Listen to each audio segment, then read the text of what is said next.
alunos, tudo bem com vocês? Professor Vinícius aqui, trazendo mais uma aula de biologia. Na nossa aula de hoje, a gente vai fazer uma revisão, então, do conteúdo da nossa avaliação mensal, tá? Então, a gente vai trabalhar um pouquinho dos conteúdos que a professora Camila trabalhou e alguns conteúdos que a gente já trabalhou nesse bimestre, beleza? Então, vamos lá para fazer a nossa revisão. Sendo nossa aula aqui no sistema locomotor, né? A locomoção é o movimento que resulta em um deslocamento, e nos seres vivos há um movimento sem deslocação em vários assuntos executados na biologia. São vistos exemplos desse tipo de movimentação, animais sésseis, né, como os pólipos de quinidários, com movimentos de seus tentáculos e nos seus olhos, braços, pernas e mãos estão quase sempre em movimento.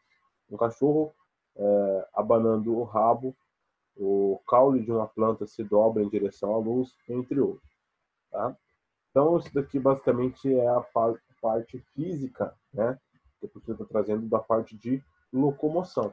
E dentro dos movimentos, locomoção humana, né, o sistema de esquelético humano ele é constituído de ossos, cartilagens, ligamentos e tendões. O esqueleto humano se divide em esqueleto axial, esqueleto apedicular. Tá? Então, a gente vai ter aqui a parte do esqueleto axial, tá?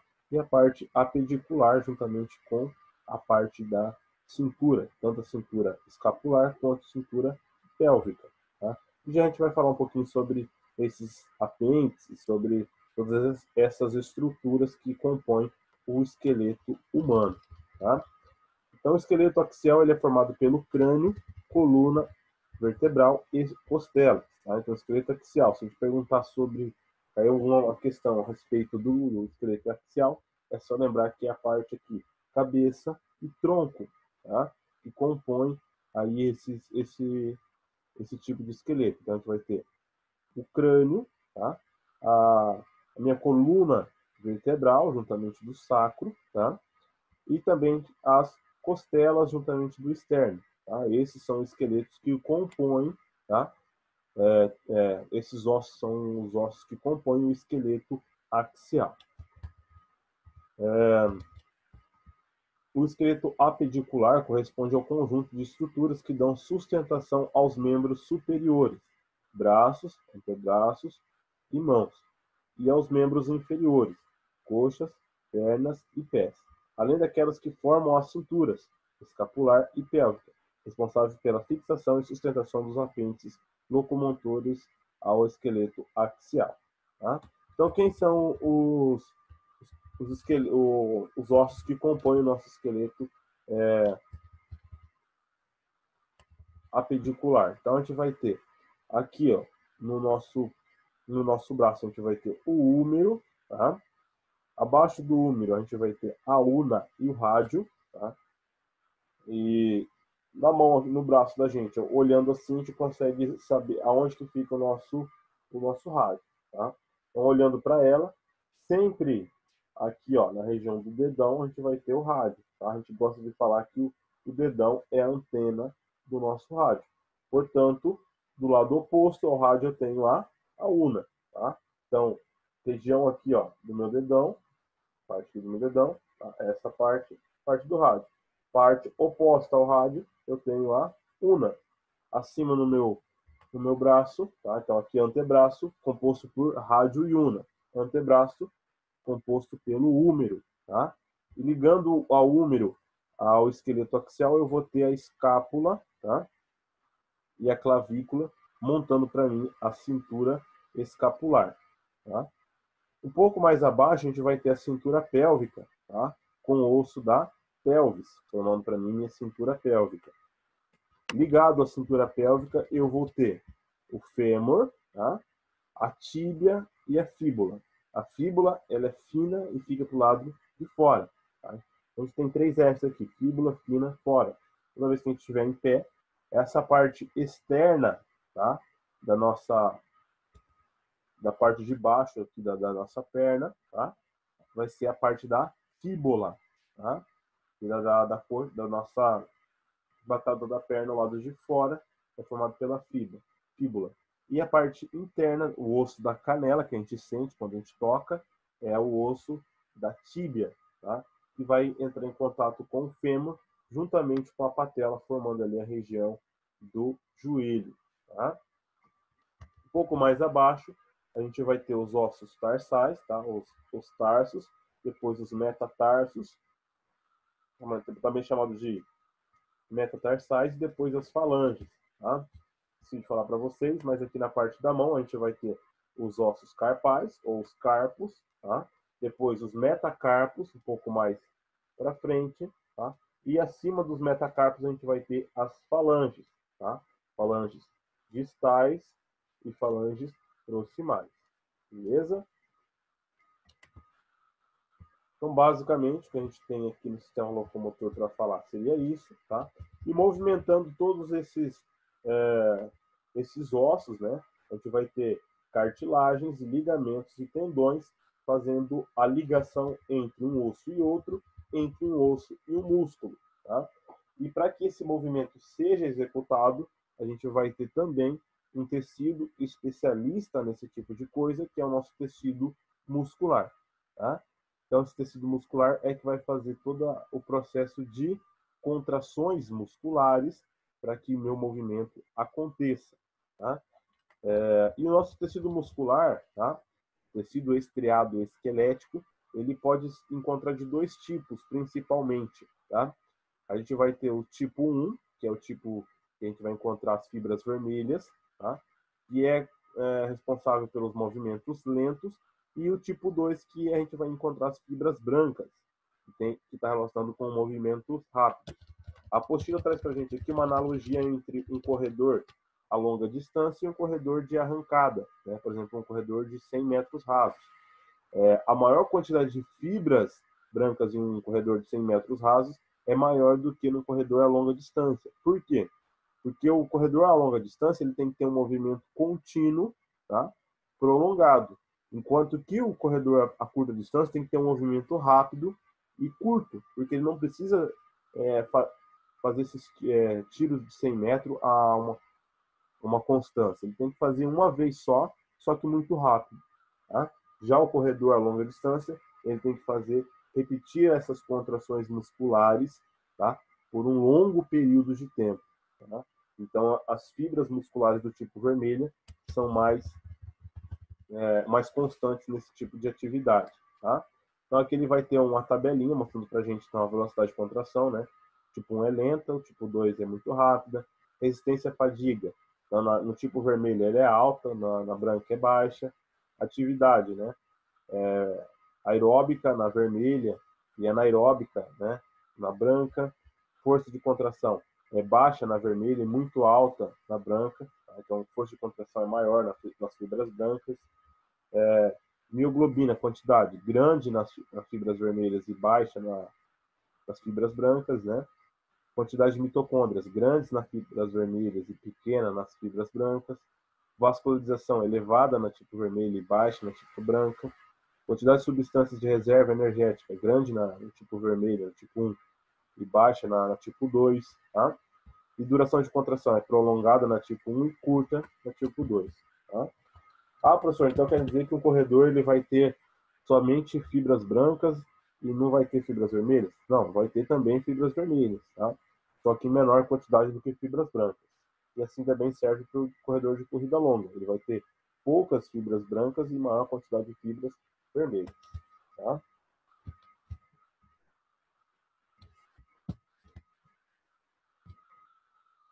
Bom, e agora a gente vai falar um pouquinho sobre o sistema de digestão, tá? Então, o sistema de digestão, ele pode, dentro dos animais, tá? O processo de quebra de moléculas complexas e sua transformação química em moléculas simples, na presença de água. Essas reações são aceleradas pelas enzimas digestivas, hidrólise enzimática, tá? Então, as enzimas, né, em organismos pluricelulares ou unicelulares vão acelerar esse processo para quebra desses nutrientes sem que eu tenha um gasto energético elevado, né? E a gente vai ter, então, vários tipos de digestão dentro dos organismos, tá? Em diferentes organismos, a gente vai encontrar também diferentes tipos de digestão. Então, a gente vai ter a digestão intracelular, tá? Como o próprio nome dela já diz, acontece dentro das células, tá? Isso aqui ocorre mais aqui em organismos unicelulares, tá? Por exemplo, protozoários e células especializadas em poríferos, quinidários, proteomintes, tá? Enfim, esses animais com menor quantidade de complexidade, menos complexos, né? E a gente vai ter também o tipo de digestão extracelular, que acontece fora da célula, tá? Ocorre uma cavidade digestiva encontrada pela primeira vez em quinidários. Então, os primeiros organismos vivos a realizar, então, esse tipo de digestão extracelular foram os quinidários, tá? E a digestão extracorpórea, que ocorre fora do organismo. É típica dos fungos, eles liberam enzimas digestivas sobre essas moléculas, como por exemplo madeira, né? Ou algum outro tipo de substância, e acabam fazendo a digestão e depois sugam essa substância através do processo de difusão facilitada em suas células. Aqui a gente vai ter um protozoário, né? Esse protozoário ele faz a entrada de partículas. A gente vai ter um vacúolo digestivo formado pela membrana plasmática, né? Através do processo de fagocitose, aonde os lisossomos vão liberar enzimas digestivas dentro desse vacúolo digestivo. Vai acontecer o processo de digestão intracelular. Tá? Aqui é uma hifa de um fungo, né? Liberando... Não, desculpa. A hifa de um fungo aqui na letra C, tá? Então aqui a gente vai ter hifas de fungo liberando então enzimas na substância que ela quer fazer a digestão, e essa absorção é feita através do processo de fusão, tá? Através das suas células entrando em contato com essas moléculas já entraram no processo de digestão, tá? E aqui a digestão intracorpórea dentro de uma cavidade, né? Então entra o alimento, como se fosse no intestino, né? E aí essas células vão liberando enzimas, tá? Os enzimas vão fazer a digestão, a quebra desses nutrientes, e esses nutrientes vão sendo absorvidos pelas células que estão dentro dessa cavidade. O que não é absorvido, ele é excretado pelo organismo, tá? Digestão extracelular, né? Então a gente pode ter dois tipos de digestão extracelular. A gente chama de sistema digestório incompleto e sistema digestório completo, tá? No incompleto, a gente só vai ter uma abertura, que é a boca, onde ela serve tanto para ingerir o alimento, quanto para fazer a excreção desses alimentos, tá? Ocorrem em quinidários e platemintes, tá? Já o sistema digestório completo há duas aberturas, né? A boca por onde vai entrar o alimento e o ânus por onde sai os excrementos, tá? Então ele é um fluxo contínuo desse alimento, desses nutrientes que estão entrando nesse tipo de ser vivo, tá? Transformações de nutrientes, tá? Então a gente vai ter aqui as enzimas, né? Que acabam trabalhando para a gente de uma forma que a gente tem um gasto energético muito baixo, tá? E através desse gasto energético muito baixo, a gente consegue obter uma grande quantidade de alimentos sem gastar energia, tá? Por exemplo, a quebra do amido, né? A gente utiliza uma enzima chamada amilase, que vai transformar o amido em uma maltose e, consequentemente, vai entrar em contato com uma outra enzima chamada maltase, que a gente vai ter a obtenção da glicose, tá? Então, ele vai passar por dois processos enzimáticos. Já a sacarose, ela vai passar pela enzima sacarase e já vai transformar ali em glicose mais frutose, né? A lactose vai passar pela enzima lactase e vai transformar a lactose em glicose mais galactose. A proteína ela vai passar por uma enzima chamada protease, tá? Vai transformar em peptídeos menores. Tem uma outra enzima chamada peptidase, tá? Peptidase, e essas peptidases vão transformar esses peptídeos menores em aminoácidos que vão ser utilizados na síntese de proteínas. Os lipídios vão passar pela enzima lipase, transformar em ácidos graxos e glicerol, tá? e os ácidos nucleicos vão passar pela enzima nuclease, vai transformar em nucleotídeos. Esses nucleotídeos podem ainda passar por uma enzima chamada nucleotidases, tá? E essas enzimas nucleotidases vão transformar esses nucleotídeos em pentoses, fosfatos, mais bases nitrogenadas. Tá? Isso vai depender muito daquilo que o meu organismo está precisando. Se eu estiver precisando de nucleotídeos, ele não vai passar pelas nucleotidases. Se eu estiver precisando de ácidos graxos, quer dizer, se eu estiver precisando de pentoses, fosfatos, ele vai fazer essa outra digestão. Tá?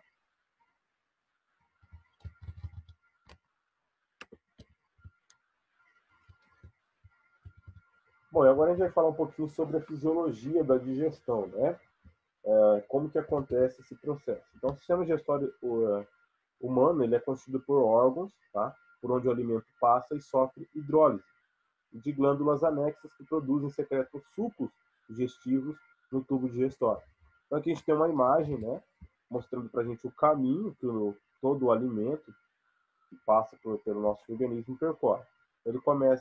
Ele é ingerido na boca, onde vai passar pelo processo de mastigação e deglutição, aonde a gente vai ter contato com as glândulas salivares, né? E nas glândulas salivares a gente vai ter a presença de uma enzima chamada de amilase salivar, tá?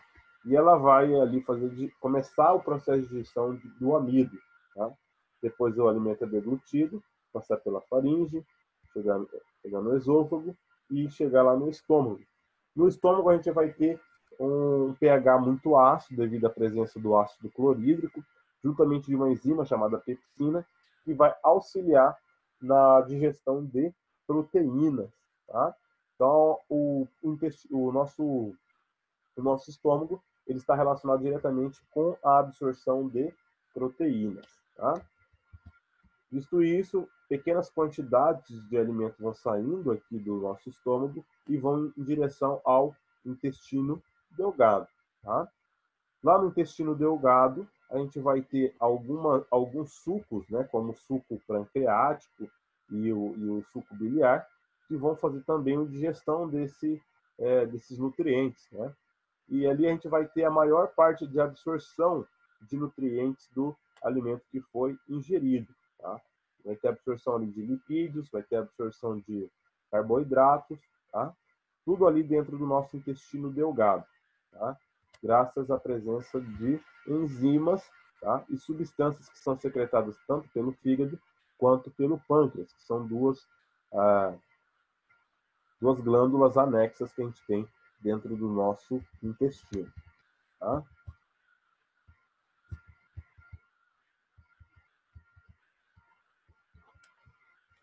E depois disso ele vai até o nosso intestino grosso, onde vai acontecer a absorção de sais minerais, tá? E grande parte da água que acabou chegando até o intestino grosso. Então, o intestino grosso ele tem como principal função a absorção de água e sais minerais. Tá? Então, no intestino grosso ou cólon haverá absorção de água e sais minerais. A microbiota, bactérias intestinal, age no bolo alimentar e constitui aproximadamente 50 a 75% das fezes, a quais são armazenados no reto, antes de serem eliminados pelo ânus em um processo denominado de defecação. Tá? Então, esses processos ocorrem todos lá dentro do nosso intestino, tá? Nosso trato digestório, tá? Nosso sistema digestório, composto por todos esses órgãos e glândulas anexas. Bom, falamos então agora do nosso sistema digestório, agora a gente vai falar um pouquinho sobre o sistema cardiovascular. Tá? Então, o sistema cardiovascular ou circulatório é responsável pelo transporte de substâncias pelo corpo dos animais. Tá? E o sistema circulatório ele pode ser classificado em sistema aberto ou fechado. O aberto é encontrado em artrópodes e nos moluscos, com exceção dos cefalópodes, tá? Que é o grupo lá dos polvos e lulas. Esses tipos de moluscos eles têm um sistema circulatório fechado. Tá? E é encontrado nos moluscos cefalópodes e anelídeos e nos vertebrados, tá? O sistema circulatório fechado. No aberto, né, a gente vai ter ali um um coração, onde vai fazer o bombeamento desse sangue, mas ele não vai retornar de uma maneira rápida. Já no fechado, a gente vai ter o retorno, tá, no coração desse sangue. Tá? Então, os 3 tipos de circulação que a gente tem. Quanto ao percurso do sangue, tá? A circulação pode ser simples ou dupla. Tá? Na circulação simples, o sangue ele passa pelo coração apenas uma vez a cada ciclo, como ocorre nos peixes. E a circulação dupla, o sangue passa 2 vezes pelo coração a cada ciclo, como ocorre nos demais vertebrados, como na gente. Tá? Então, aqui no nosso sistema circulatório, a gente vai ter no nosso coração 2 átrios e 2 ventrículos, né? Um átrio direito e um ventrículo esquerdo, e um átrio esquerdo e um ventrículo esquerdo. O átrio direito é responsável pela chegada do nosso sangue venoso, né? E o ventrículo direito ele é responsável por levar esse sangue venoso até os pulmões, né? Conhecido aí pela pequena circulação. Desses pulmões ele vai voltar com o sangue oxigenado até o meu átrio esquerdo, aonde ele vai escoar para o meu ventrículo esquerdo e vai ser levado para todo o meu organismo, conhecido como grande circulação, até voltar novamente pelo meu átrio direito. Tá? Então, esse tipo de circulação dupla a gente observa nos vertebrados, enquanto que a simples, né, a gente ocorre nos peixes e em alguns outros animais, mas basicamente nos peixes que a gente vai encontrar esse tipo de circulação simples. Tá? Quanto à mistura do sangue, então a circulação pode ser incompleta ou completa. Na circulação incompleta ocorre a mistura do sangue arterial e venoso. É onde a gente encontra isso, principalmente em anfíbios e répteis. Tá? Na circulação completa, a mistura do sangue não ocorre. Aves e mamíferos, dessa forma, os tecidos recebem sangue arterial rico em oxigênio em vez de um sangue misturado, com menor taxa de gás. Essa circulação está diretamente ligada à endotermia. O que significa? Significa que os animais que possuem circulação completa, né, são do tipo endotérmicos, ou seja, produzem calor próprio. Enquanto que os animais que possuem circulação incompleta, como os anfíbios e répteis, são exotérmicos, né? Não conseguem produzir seu próprio calor, consequentemente, né, tem um metabolismo menos acelerado, ou seja, eles não conseguem ter um metabolismo igual os mamíferos e aves, né, que conseguem a todo momento estar pronto para ação. Inclusive, a gente observa o quê? Que répteis e anfíbios acabam ficando um tempo a mais, né, no sol para poder obter esse calor para conseguir exercer suas atividades diárias. Tá?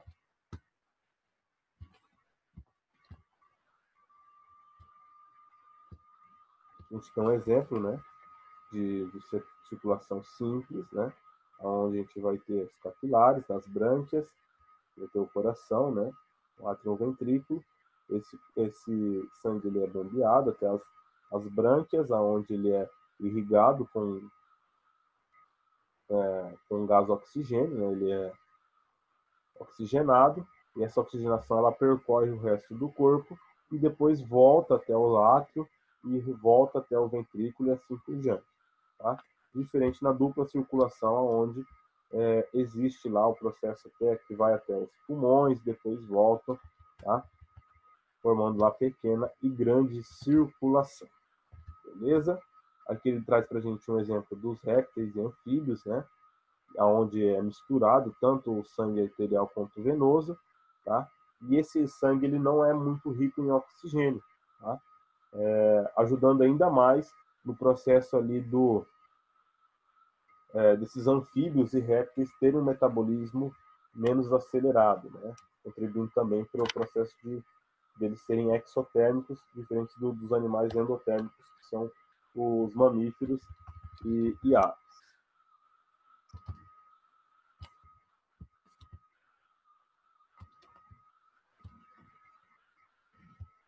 Bom, agora a gente vai falar um pouquinho a respeito do sangue, tá? Então, o sangue ele é formado por 2 partes, uma líquida, plasma, e outra sólida, que são chamados os elementos figurados, tá?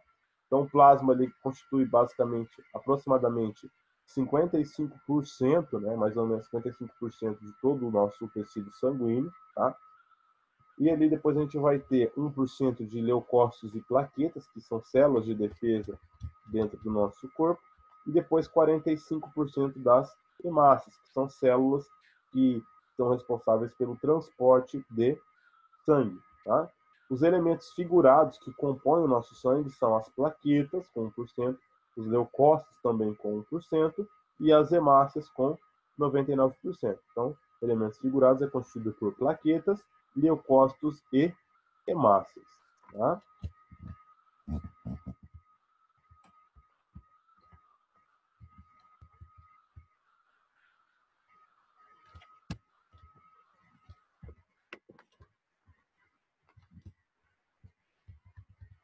E agora a gente vai falar um pouquinho do sistema respiratório, tá?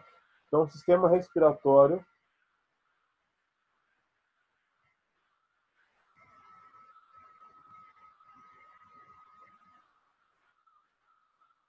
no sistema respiratório vai acontecer a troca gasosa, tá? Do meio interno para o meio externo. Então, ele é responsável, além de toda dessa respiração, da troca gasosa do oxigênio com o gás carbônico, tá? Ele está intimamente ligado com o nosso sistema circulatório, tá? Então, olha lá, os trocas gasosas entre o animal e o ambiente são necessárias para a obtenção do gás oxigênio utilizando a respiração celular. Os gases atravessam as superfícies respiratórias passivamente por difusão simples, passando de onde apresenta maior pressão parcial para onde apresenta menor pressão parcial. O sistema respiratório humano é formado por nariz, com as narinas e fossas nasais, faringe, laringe, traqueia, brônquios, bronquíolos e alvéolos. Tá? Então, é esse caminho do nosso que o ar passa para chegar até a nossa corrente sanguínea. Ele entra lá pelas fossas nasais, tá? Pelas narinas, passa pelas fossas nasais, vai chegar até a faringe. Da faringe ela adentra a laringe, da laringe ele entra na traqueia, da traqueia ele entra no brônquio, tá? Nos brônquios vai ter o brônquio direito e brônquio esquerdo. Os brônquios vão sendo ramificados em bronquíolos, tá? E esses bronquíolos vão chegar até os alvéolos, tá? E tudo isso ocorre graças a uma diferença de pressão, tá? Quando a pressão interna é menor, existe a entrada de ar, e quando a pressão interna é maior que a externa, vai acontecer a expiração, tá? O processo de inspiração é a pressão menor interna. O processo de expiração, pressão maior interna, fazendo essa troca gasosa, tá? E a troca gasosa ela ocorre dentro dos alvéolos, né? Em contato direto com os capilares, onde o gás carbônico que está lá dentro da nossa corrente sanguínea ele vai para os alvéolos e o oxigênio ele vai entrar em contato com esses capilares, fazendo com que o sangue venoso se torne sangue arterial, ou seja, um sangue rico em oxigênio e pobre em gás carbônico. Tá? Como eu já falei, né, o processo de ventilação pulmonar, né, que vai ter os movimentos respiratórios, né, através da contração dos músculos intercostais, peitoral maior e o diafragma. Tá? Quando existe a contração desses músculos, vai aumentar a caixa torácica, consequentemente eu vou ter uma pressão menor lá dentro e vai acontecer a entrada do ar. Quando eu tenho a relaxamento desses músculos, eu vou ter uma pressão positiva dentro da minha caixa torácica e eu vou ter a liberação do gás carbônico que estava ali dentro do meu pulmão. Tá? E agora a fisiologia da excreção, né? Então, o sistema excretor, tá? Ou sistema urinário, ele regula a concentração dos fluidos corporais, né? Processo conhecido como osmorregulação, e elimina as excretas nitrogenadas, tá? As células produzem resíduos diariamente pelas suas atividades metabólicas, né? E a degradação de bases nitrogenadas e aminoácidos produz amônia, excreta nitrogenada muito tóxica. Então, no fígado, a amônia era transformada em ureia, uma excreta nitrogenada menos tóxica, que pode se manter em maiores concentrações sanguíneas sem prejuízo ao organismo. No sistema urinário humano, os rins filtram o sangue e retiram dele a ureia e outras substâncias em excesso, como a água e sais minerais. Os órgãos no sistema urinário dos humanos são os rins, ureteres, bexiga urinária e uretra. Tá? Então aqui a gente vai ter um rim, tá? Nesse rim a gente vai ter o córtex renal, tá? Parte mais externa, a parte da medula renal, né? Onde vai fazer a coleta de toda aquela parte, depois as pirâmides renais, e a menor unidade de medida, né? Ou a menor unidade funcional do meu sistema urinário, que são os néfrons, tá? E ali é que vai acontecer toda a parte de absorção e reabsorção da água dentro dos meus rins, tá?